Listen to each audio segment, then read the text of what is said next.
This week, we will mark 1 year since Russia's full-scale invasion of Ukraine with a series of stories.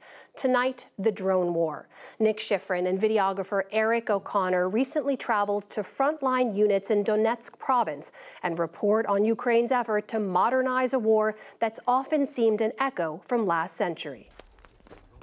In the forest outside Bakhmut, where two soldiers fight on their own, the sounds of war haven't changed for centuries. The Ukrainian soldiers fight with the weapons of yesterday and today.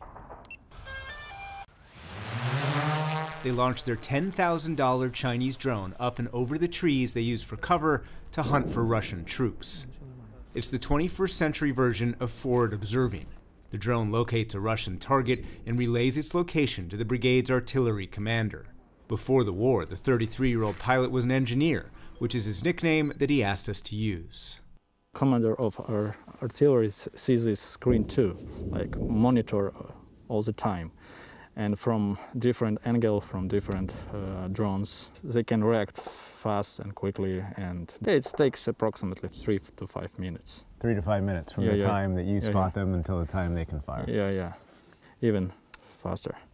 We're about 1.5 miles here from the front line. We've heard distant artillery, even small arms, all morning. And this drone unit, just the two of them, operate completely isolated, separate from their unit. They called their drone an angel in the sky. On this day, his drone filmed as a Russian helicopter fired on Ukrainian troops. But he gave us other videos from the Battle of Kherson, where he called in the location of Russian tanks so one could be hit with a Ukrainian strike. They high weapons, high tanks, and we are like looking for our missions to find and give coordinates. Easy to say, yeah, but a little bit harder to be seen. In wars gone by, snipers hunted for other snipers. In this war, drone pilots hunt each other. While you're using drones on the Russians, or the Russians using drones on you? Yeah, looking out for us too, and it's like a huge luck if you find another pilot.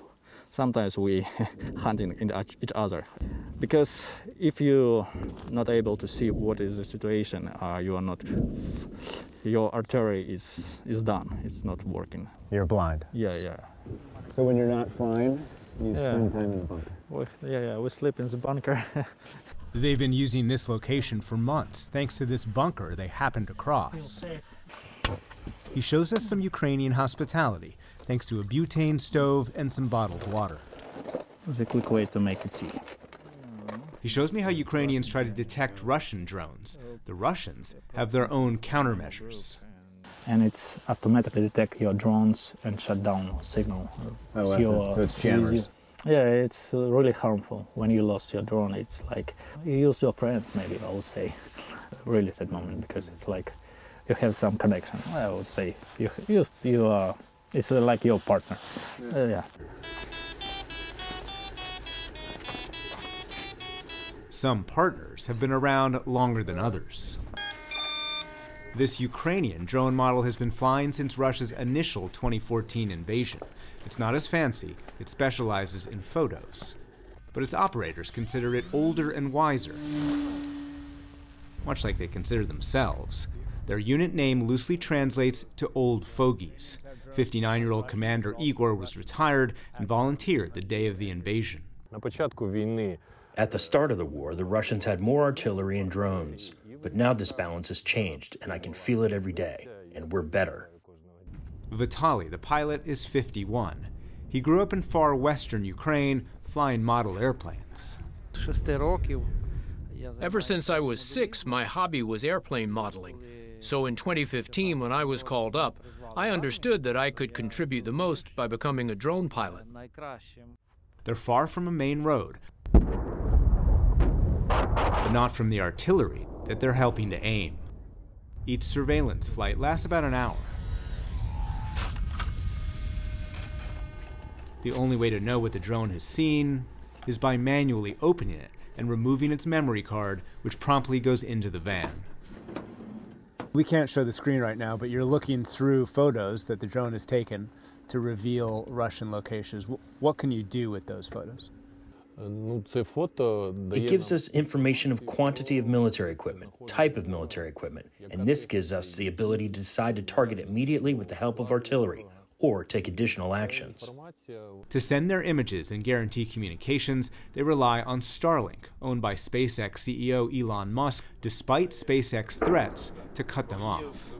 I think that Elon Musk is part of our crew, our team, so I don't think that he will block it, and we can constantly feel his support.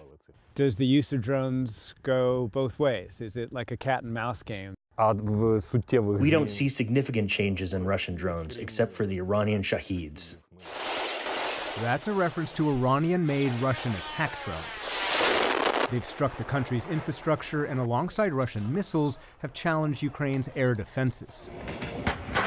Senior U.S. and NATO officials tell PBS NewsHour Ukraine will run out of its mostly Soviet-era air defense within months. So the West is building a Western-only air defense system, including American Patriots, the National Advanced Surface-to-Air Missile System, the same system that defends Washington, as well as European systems, including from Germany and France. President Volodymyr Zelensky said this past weekend it would work. I believe that today, in terms of air defense systems, we are probably at the best level since our independence. But back in the van near the front, the team using old Ukrainian technology believes the West needs to accelerate its assistance. It would be nice if Europe and America would try and help finish this war as soon as possible, because it's up to them how quickly we can evict the invader from our land. They have no faith that can be accomplished soon, so they prepare for the next mission and help their comrades fight a grinding ground war with their eyes in the sky. For the PBS NewsHour, I'm Nick Schifrin, outside Bakhmut, Ukraine.